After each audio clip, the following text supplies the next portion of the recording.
Welcome to Military Analytics. Russian soldiers are caught on the precarious line between life and death on the Ukrainian fronts. A series of failures on the front lines, lack of ammunition, inadequate training, and nutrition have greatly demoralized the Russians. Demoralized Russian soldiers also do not believe in Vladimir Putin's war. When all these factors converge, the soldiers eagerly await an opportunity to escape from the front. The Kiev administration has provided this opportunity with the I Want to Live project. Russian soldiers are crushed under heavy psychological pressure, particularly on the Eastern Front. They face three options: flee, surrender, or fight. In the Russian army, fleeing is a near-death option, while fighting almost guarantees death. However, surrender can offer them a chance to escape. The armed forces of Ukraine guarantee surrendered Russian soldiers their lives, human rights, and freedoms. The main reason for the increase in the number of Russian soldiers wanting to surrender is the imminent possibility of Ukraine's counterattack. The Russians, aware of this possibility, resort to Ukraine's compassionate project to save their own lives. While the fighting in Bakhmut continues at full speed, Russian soldiers surrender to the Ukrainian army every second or abandon their weapons and flee. It was reported that around 13,000 Russian soldiers surrendered in March. In April, this number exceeded 16,000. Ukraine's I Want to Live hotline for Russian soldiers wanting to surrender received 3,174 calls in April, a 10% increase compared to the previous month. In May, this rate increased even further. In the past month, Russian soldiers and the army have felt much more pressure and experienced severe psychological depression. It is estimated that nearly 7,000 Russian soldiers surrendered, especially in the last month. Surrender rates in May reached an all-time high, averaging 200 per day. Vitaly Matvienko, the head of the Ukrainian hotline, announced that more than 23,000 Russian applicants have surrendered to the Ukrainian armed forces through the project since September began. When considering all this data, it becomes clear that there is a significant decline in the Russian army. Drone surrender has recently become quite popular among Russian troops. Intense moments of Russian troops surrendering to Ukrainian unmanned aerial vehicles have been witnessed, especially on the eastern Ukraine front lines. The latest example of this occurred in the city of Bakhmut, the most active front line in the Donetsk region. Let's witness together the most dramatic moments experienced by the Russians since the beginning of the war. While President Vladimir Putin's generals were polishing their medals for the Victory Day parade in Moscow, a Russian soldier named Ruslan crouched outside Bakhmut in a trench surrounded by death. A Ukrainian drone hovered above Ruslan, while behind him, Russian mortars were preparing to strike. If he dared to retreat, his options were to fight, flee, or surrender. So, what would Ruslan do in this situation? Ruslan's next steps dealt a blow to the Ukrainians' PR. The moment of a flesh and blood soldier surrendering to a plastic and metal robot was captured on camera. The striking footage emerged as Kiev forces made significant advances in the Bakhmut region this week, according to Ukrainian Ground Forces Commander General Oleksandr Ozersky. A video shared around the world shows that the Russians signaled the drone not to shoot, and it was taken from the unmanned terrain to the Ukrainian lines. The drone combat aircraft team detected a Russian soldier who pleaded not to be bombed. The aircraft crew left him a note with instructions to surrender and follow the drone. The Russian soldier accepted the note left by the drone, even though his friends fired upon him from behind. Thus began the adventure of the Russian soldier's surrender. The soldier left his trench and began following the drone on open ground. He advanced according to the unmanned aerial vehicle's directions, passing by his friends who had lost their lives on the front lines. The march of the Russian soldier was accompanied by Ukrainian infantrymen and scouts. After the march, the soldier reached the Ukrainian positions. Unmanned aerial vehicles carry the hopes of freedom for Russian soldiers to the skies, according to Ukrainian Deputy Prime Minister Mikhail Fedorov. He stated that the soldier is currently in custody. Although Ruslan's liberation occurred unconventionally, he is not the only one breaking ranks to escape the chaotic Russian war machine. Meanwhile, desertion in the Russian army is increasing. Official Russian government data shows that more cases have been filed against soldiers this year than last year for deserting their troops. At the same time, brave volunteers willing to go to jail are collecting a more accurate picture of the Russians dead by scanning social media posts in Siberia's cemeteries. So, what is life like on the front lines for a Russian soldier? Is it patriotism, pressure, or money that drives them to die in the Donbass mud. Ruslan, a former prison officer in one of Russia's brutal penal colonies, said he was mobilized in September with 300,000 citizens. Russian human rights defender Vladimir Rosekin, who spoke to the soldier detained in Ukraine this month and posted the interview on YouTube, stated that Ruslan's choice was either prison or war. Interviewing a prisoner of war is a gray area within the Geneva Conventions, which protect captured soldiers from being made a public curiosity. The extent to which anyone in captivity can truly speak freely is questionable, and revealing their identity could endanger them upon their return home. While Ruslan's account may be unreliable, it potentially provides rare insight into the final moments of those who will never be able to tell their stories. Ruslan was enlisted as a Gefreiter upon arrival in Ukraine. The division will reportedly act as a kind of military police, maintaining order among the Russian forces.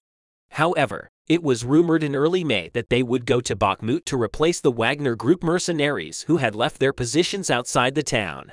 On May 8, Ruslan arrived outside the town in a troop transport. To his surprise, he and 3 of his fellow soldiers were handed over to the charge of a Wagner warrior.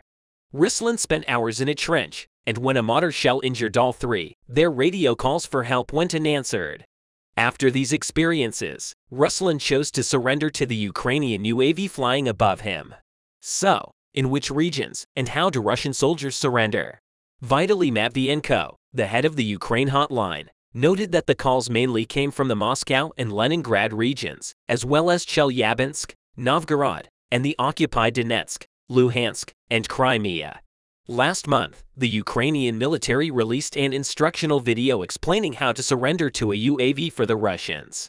The Ukrainian army has released an instructional video for Russian soldiers, providing a step-by-step guide on how to surrender to one of the drones. The video is part of Ukraine's I Want to Live project, a hotline that encourages Russians who don't want to fight in Ukraine to surrender. Soldiers who wish to surrender are instructed to call the I Want to Live hotline to prearrange the time and place of the meeting. After verifying the soldier's location, they are required to go to the specified place at the exact designated time. Once in place, they should wait for the drone to appear. If the drone does not appear, soldiers should wait for further instructions. When soldiers spot the UAV in their field of view, they must make eye contact with it. They are then required to raise their arms and signal that they are ready to follow. The drone will then move up and down a few meters before proceeding at a walking speed toward the nearest representatives of the Ukrainian army. Finally, the drone will facilitate the surrender of the Russian soldiers. Ukraine aims to demonstrate that salvation is easy and within reach with the video it has published. At the same time, Kiev is paving the way for the surrender of more Russian soldiers through this humanitarian approach. However, the glory of dying for Mother Russia has been engraved in the minds of children from a young age. Since Soviet times, schools all over the country have dedicated hero ranks in front of each class to honor fallen soldiers. Sitting at a hero table is a great privilege bestowed upon only the best students. The death toll in the war in Ukraine is a state secret, but the number of these hero tables is growing exponentially. Russians who do not wish to be included in these tables are seeking refuge in the merciful embrace of Ukraine. Russia's invasion of Ukraine triggered the West to take many military, political, and economic measures against Russia. In particular, military aid has attracted a lot of attention since the beginning of 2023 because this war was a matter of life and death for Ukraine against a very powerful enemy. In this case, the right military ammunition at the right time could change the fate of the war on the battlefield. Moves took place step by step. The moves of Ukraine and its allies have always closed the gap in the Ukrainian army and neutralized a trump card of the Russian army, especially after the new year. The inclusion of heavy battle tanks in the game rewrote the rules of the front. The cards were redistributed, and Ukraine started a new hand with a third-generation Western tanks. Very powerful tanks such as German Leopard 2 and the British Challenger 2 took their place on the Ukrainian fronts. Now it's the turn of the American M1 Abrams tanks as Oracle eyes. We strive to serve you the most accurate and reliable news throughout the world, with our expert staff working hard day and night without stopping. To support us, don't forget to subscribe. And like, Ukraine's long wait is now over, as 31 M1 Abrams tanks have now left their American hangars and arrived for training. Finally, American M1 Abrams tanks reached Ukrainian troops in Germany this week. The U.S. Department of Defense announced that 31 M1 Abrams training tanks have arrived in Grafenwohr, Germany in preparation for training the Ukrainian army. Finally, these war beasts will meet with the Ukrainian soldiers. Kiev eagerly awaited this delivery. The M1 Abrams is also considered a critical step for Russian leader Vladimir Putin because these battle tanks are among the most powerful types in the world. And for this reason, the arrival of M1 Abrams in Germany has a wide impact in the world press. In fact, the U.S. Abrams tanks needed for the training of Ukrainian soldiers arrived in Germany a little earlier than planned because many war analysts and strategists thought that there was more time to deliver the M1 Abrams. Initially, the U.S. planned to procure new M1A2 Abrams tanks to ship to Ukraine using funds from the Ukraine Security Assistance Initiative. However, in order to shorten the timeline, the Defense Department decided in March to replace the M1A1 Abrams tanks already in the U.S. inventory. Thanks to this, the delivery of M1 Abrams tanks to Ukrainian soldiers for training purposes was carried out much earlier. The U.S. Secretary of Defense, Lloyd Austin, previously announced that training Ukrainian forces on how to use Abrams tanks is expected to take about 10 weeks. In addition, according to the most recent data from the U.S. Department of Defense, it was noted that training for M1 Abrams tanks will begin in 2 to 3 weeks. As we discussed earlier, this comprehensive training program for Ukrainian crew and maintainers aims to prepare them for their critical role in effectively using the M1 tank and defending the Ukrainian people. The training crew of the US M1 Abrams announced that it will not only prepare the Ukrainian soldiers to operate tanks in combat, but also the maintenance personnel to keep the tanks operational. The M1 Abrams training adds to a broader US-led effort to help Ukraine defend itself against Russian invading forces. The Ukrainian armed forces has about 7,000 armored vehicles and 6,500 tanks. In addition, 575 tanks were sent to Ukraine by the Allies. This figure was an average that even Russian leader Vladimir Putin did not expect. As for military aid to the Ukrainian army, one important Kiev list stands out even more. Currently, the USA is the country that makes the biggest contributions to equipping the Ukrainian army with Western weapons and military equipment at NATO level. The Washington administration is thought to have provided more than $30 billion in military support to the Ukrainian military so far. As we just mentioned, every move of the USA was meaningful and all of them changed the rules of the game. NASAMS and Patriot air defense systems have dispatched Harpoon anti-ship systems, Paladin artillery, M2A2 Bradley light tanks, anti-tanks, anti-aircraft, hundreds of howitzers, and millions of game-changing ammunition. Now the USA's latest game-changer, M1 Abrams main battle tanks are making their way into the Ukrainian army very soon. In addition, the Pentagon's top spokesman, General Pat Ryder, signaled that more Abrams tanks will be sent to the Ukrainian army in addition to 31 M1 Abrams training tanks. When asked why the US didn't just renew 31 more tanks rather than leave them there for Ukraine to use in combat, Ryder explained that these tanks are specifically for training purposes and don't necessarily have the capabilities they'll need. Pat Ryder added that the tanks to be supplied to Ukraine are currently undergoing the renewal process. It's estimated that the renewed M1 Abrams tanks will be delivered to the Ukrainian army by autumn at the latest. The renewal process of the M1 Abrams also gave serious advantages to the battleships. The Pentagon press secretary noted that during the innovation process, the M1A1 variant gained a similar capacity to the M1A2, but the Pentagon declined to give further details on the difference between training tanks and those that would be given to Ukraine for war. US Abrams tanks have highly sensitive armor containing depleted uranium, therefore they've never been exported before. The conversion process takes a very long time to make them exportable. This, among other factors, limited how quickly the United States could actually supply Ukraine with combat-capable Abrams tanks.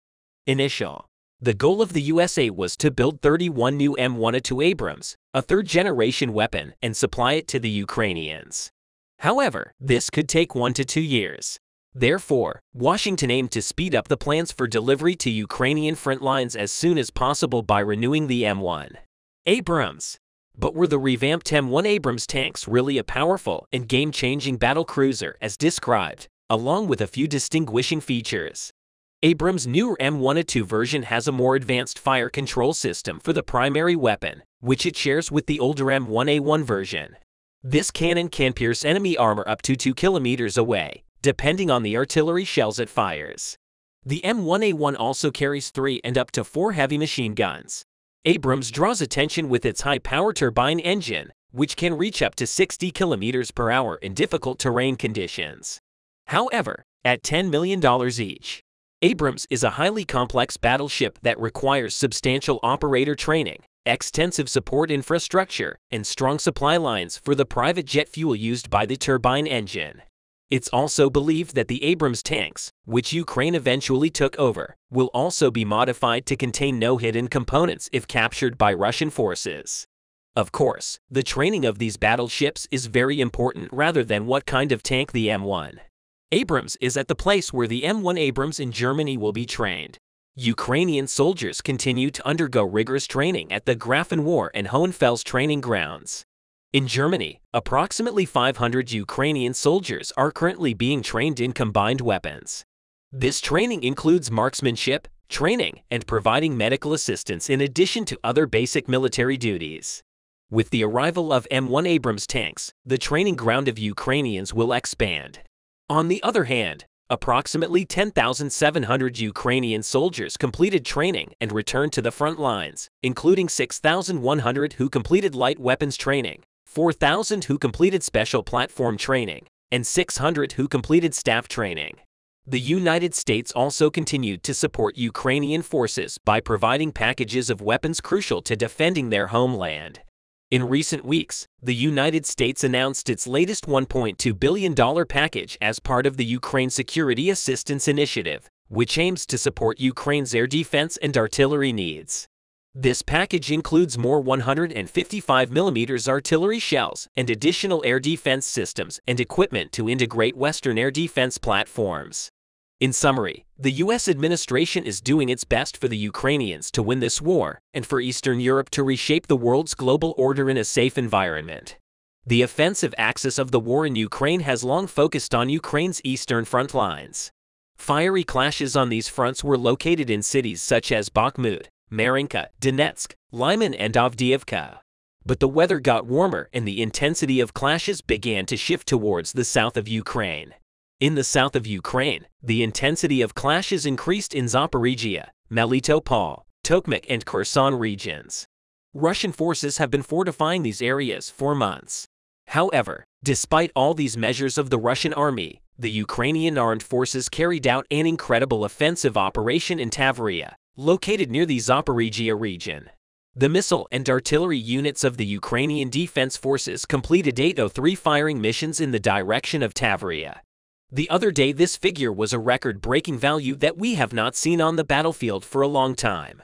After the striking offensive operation of the Ukrainian HIMARS, the Russian army also suffered a record number of casualties as a result of the attacks of the Ukrainian forces in Tavria. An armored personnel carrier of the Russian army, 3 120mm mortar systems, and an 82mm mortar system, and an MT-12 Rapier anti-tank gun were destroyed. In addition, the Russian army lost more than 10 ammunition and military equipment, especially one Tu-S-19 Mr. S self-propelled howitzer in Tavria. In addition to all this, 2 Russian arsenals in the city were also destroyed. Since Tavria is an area providing logistics for Ukraine's southern front lines, especially Zaporizhia region, successful attacks by Ukrainian forces here are very important because after the eastern front lines, the Ukrainians made progress in Tavria and started to take steps towards the logistics networks of the Russians on the southern front lines. On the other hand, this city was the target of Ukrainians before these attacks. 2 days ago, Ukrainian forces destroyed and wounded almost 4 Russian troops on the Tavria front. Brigadier General Oleksandr Tarnavsky, commander of Tavria Forces Group, reported this critical news on his Telegram page. Missile units and artillery units of the defense forces of the Ukrainian army carried out 988 fire missions during the day of the offensive operation. Behind this success was HIMARS again. This striking figure was much higher than the recent attacks in the city of Tavria. Oleksandr Tarnavsky, commander of the Tavria Operational and Strategic Troop Group, said that the defense forces in the Tavria direction destroyed a company of enemy personnel, 8 military equipment, and 3 ammunition depots, 7 tanks of the Russian army, 3 infantry fighting vehicles, 2 Orlan, 30 unmanned aerial vehicles, a Zal unmanned aerial vehicle were damaged. With the increase in the violence of the attacks, the list of casualties of the Russian army was not limited to all these. The Ukrainian attacks in Tavria also virtually wiped out 31 Russian weapons and military equipment from the war, including an Aileron drone of the Russian army to Mr. B2A 65 seconds. Successful attacks in Tavria gave the Ukrainians more say in the southern front lines, just as they had when Kherson was liberated again alongside Zaporizhia and Tavria. The Ukrainians also turned to more strategic targets on the southern front lines, especially the Ukrainians who recently crossed the Dnieper River are testing the Russian lines on the southern front. In the Kherson region of southern Ukraine, soldiers ride small boats every night to cross the Dnieper River, bringing the battle closer to the Russian enemies. The widening river road where Russian and Ukrainian forces are stationed on opposite shores is the war's most unshakable front, hampering the transport of soldiers and supplies. But as Kiev prepares for a much-anticipated counterattack, an attack on the eastern bank of the river may be the only place the Russians can be taken by surprise. For in the history of war and military arts, there are many examples of breaking a water barrier. A river descent or a sea descent are the 2 most important examples in this regard. Certain conditions are created so that the Dnieper River barrier will not only hinder the Ukrainian forces, but also help the Ukrainian army to fulfill its combat missions. Ukrainian officials stated that they will continue on their way if the conditions are suitable. Intrigues about where Ukraine's counteroffensive will take place in the coming weeks are raging. He focused on the Zaporizhia region, where the Kiev forces carrying out a land offensive would most likely try to drive the Russian invaders out of the city of Melitopol and break the so-called land bridge connecting Russia, the occupied Crimean Peninsula, where Russia has several strategic military bases, is also at risk. These scenarios are more likely, but the Ukrainians are also quietly testing their ability to cross the Dnieper and training units on how to make a possible river descent. Ukraine used the surprise tactic to its advantage in a sweeping, rapid counteroffensive that liberated nearly the entire northeastern Kharkiv region within a week last fall. As is currently the case in the Kherson region, the Russians left the weakest group of forces in Kharkiv at the time, waiting for the Ukrainians to attack elsewhere. A cross-river attack can also be unexpected and can also yield major territorial gains. Assuming that there are about 40,000 Russian soldiers in the Kherson region on the eastern bank of the Dnieper River, the penalty for a successful Ukrainian attempt around this river would be quite severe for Russia. In Veliki Potemkin, the largest of the islands where the river divides into 2 south of the city of Kherson, Russian forces are stationed on the southern side and Ukrainians on the northern side. The beach now has wooden piers of abandoned summer houses. As the soldiers approaching in boats approached, he stopped the engine, docked quietly, and then went inside. So taking all this into account, regaining control of the Dnieper River and its environs would similarly break the land corridor and bring Ukrainian forces closer to the Crimean border. This is a goal for Kiev, which has pledged to reclaim the peninsula that was illegally annexed by Moscow in 2014. The first priority of the Ukrainians is to retake the islands between the banks of the river, where the main battle is currently taking place, as this could give the Kiev forces a closer launch point to cross to the left bank of the Dnieper River. Thank you for watching us.